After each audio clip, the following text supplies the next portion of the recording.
Welcome, focused learners, to this Grade 8 Civics Explainer on the presidency and executive power. I am absolutely thrilled you're here. Today, we're exploring one of the most fascinating aspects of the United States government. We're looking at that dynamic tension between a president's need to take swift action and the strict restrictions placed right on them by the Constitution. We're going to unpack how the framers designed this office, what the rule book actually says, and how all that power plays out in the real world. Okay, let's dive right into our roadmap for today. We'll be hitting Designing the Presidency, Article 2, Constitutional Powers, Executive Orders and Action, the Power of Appointment, Checks on Executive Power, and finally, a recap and transfer question. Section 1. Designing the Presidency, Avoiding a King. To really understand the presidency, we kind of have to travel back to the Constitutional Convention. The framers were in a really tough spot after seeing the weaknesses of the Articles of Confederation. So this brings us to our first major claim. The framers intentionally designed the presidency to balance strong executive leadership with strict limits to prevent tyranny.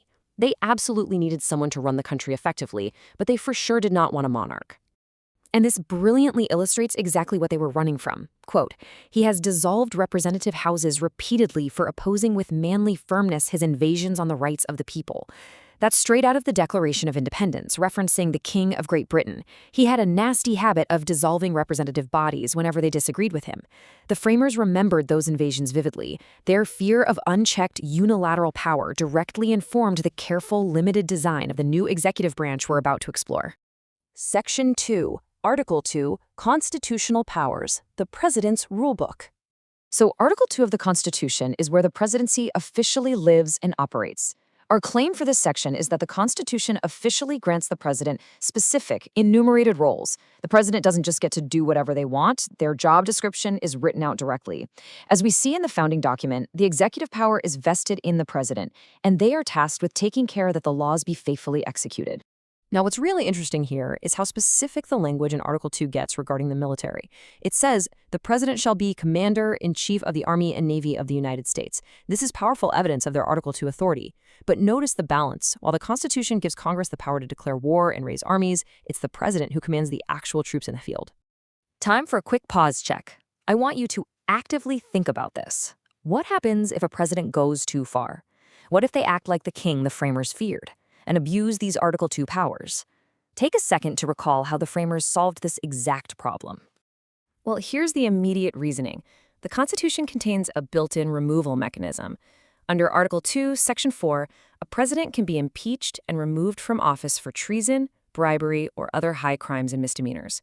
So the ultimate check on a rogue executive is the legislative branch's power to actually remove them from office. Section 3. Executive Orders and Action. Power in practice. Transitioning from written constitutional powers to direct action today, our next claim is that modern presidents can take action without congressional approval, utilizing tools like executive orders. However, these actions lack the permanence of official laws passed by Congress. This is a super vital distinction in understanding executive power in practice.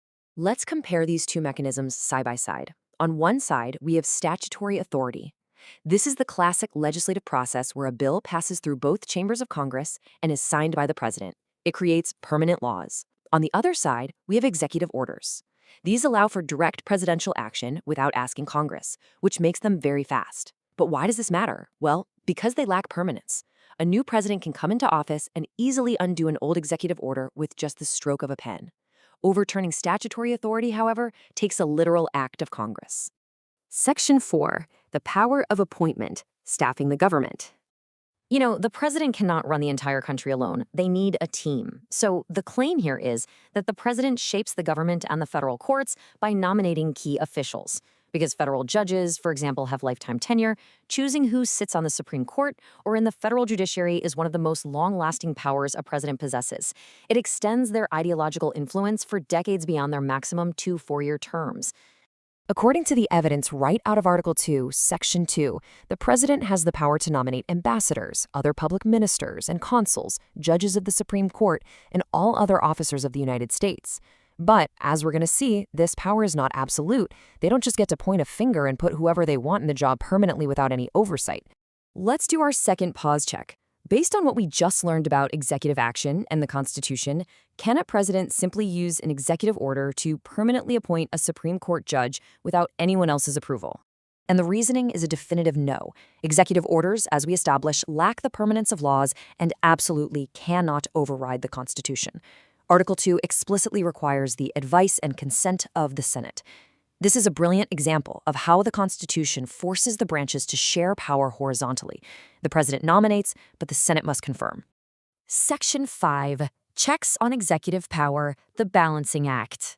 This brings us to the Great Balancing Act, otherwise known as the Separation of Powers, a horizontal division of authority across the three branches of the federal government. Our final claim is that the legislative and judicial branches have specific constitutional tools to restrict and review presidential power. While the president has the power to act, the framers ensured that the other branches have the power to react and restrain. So the crucial point is exactly how the chief executive is tethered here. If the president wants to make a treaty, the Senate must concur with a 2/3 vote. If they want to appoint officials, the Senate must confirm them. If the president commits a high crime, Congress holds the sole power of impeachment. And finally, the judicial branch has the power to review the constitutionality of the president's actions. The president is powerful for sure, but they are never unchecked.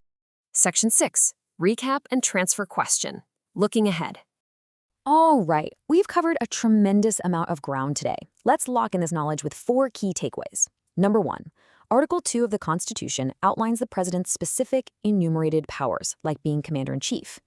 Number 2, presidents can use executive orders for direct action, but remember, these lack the permanency of statutory laws.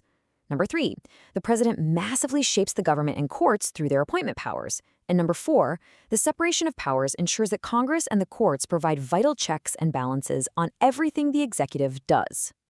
I want to leave you with this provocative transfer question to really apply what you've learned today. Imagine a scenario where a president uses an executive order to bypass a divided, gridlocked Congress. How might the other 2 branches, the legislative and the judicial, respond using their specific constitutional checks? Think about those tools we just discussed. Thank you so much for joining me for this explainer. Keep asking great questions, and I'll see you next time as we continue exploring the incredible mechanics of American government.